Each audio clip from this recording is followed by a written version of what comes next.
বন্ধুরা, আজকে আমি আপনাদের বানিয়ে দেখাবো পুঁটি মাছের ঝাল। তো করতে কি লাগবে, প্রথমে পুঁটি মাছ, এটা আমি নুন হলুদ দিয়ে মাখিয়ে রেখেছি। লাগবে সর্ষের তেল, লাগবে টমেটো, লাগবে সর্ষে। এখানে দু রকমের সর্ষে নিয়েছি, কালো সর্ষে আর সাদা সর্ষে। এখানে 5 চামচ মতন সর্ষে রয়েছে। লাগবে নুন, হলুদ, কাঁচা লঙ্কা, ধনেপাতা।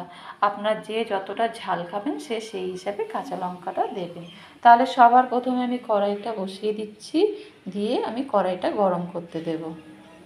কড়াইটা আমার গরম হয়ে গেছে। এবার আমি এর মধ্যে সর্ষের তেল দিয়ে দিচ্ছি। সর্ষের তেলটা আপনারা আন্দাজ মতন দেবেন। আমার এখানে 500 গ্রাম মাছ আছে, সেই হিসাবে আমি তেল দেব। তেলটা গরম হয়ে গেলে এবার আমি এতে মাছগুলো ছেড়ে দেব।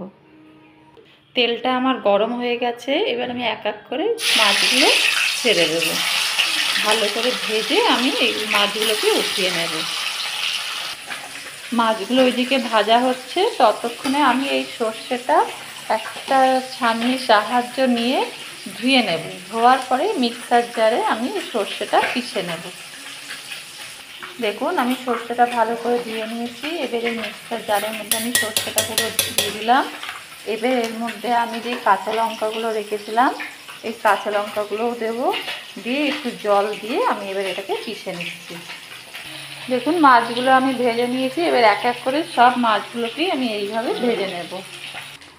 দেখুন, তাহলে সর্ষেটা আমার পেষা হয়ে গেছে। এবার আমি একটা পাত্রের মধ্যে ঢেলে নেব।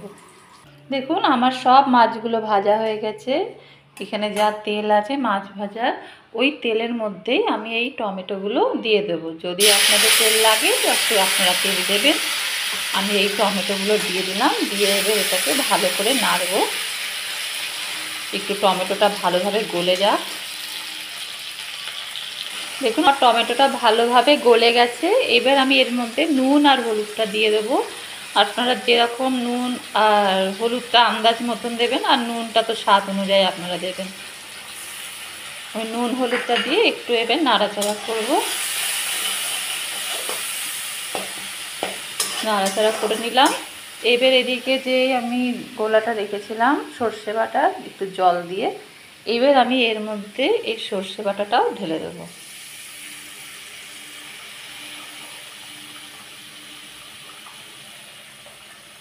নিচের যে অংশটা আমি এটা দেব না।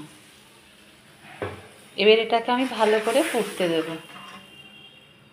এখানে আমি কিছু গোটা কাঁচা লঙ্কা 4টে মতন দিয়ে দিলাম।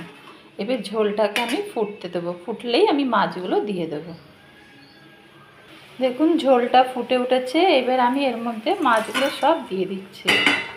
দিয়ে আমি এবারে এগুলোকে মাছগুলোকে একটু নাড়াচাড়া করে, যাতে ভেতরে ঝোলটা ঢোকে সেইভাবে আমি মাছগুলোকে নাড়ব।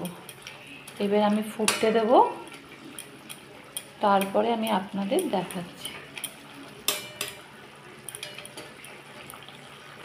আমার মাছটা ভালোভাবে ফুটে উঠেছে। এবার আমি যে ধনেপাতা রেখেছিলাম, সেটা কুচিয়ে রেখেছি, সেটা আমি এর মধ্যে দিয়ে দিচ্ছি।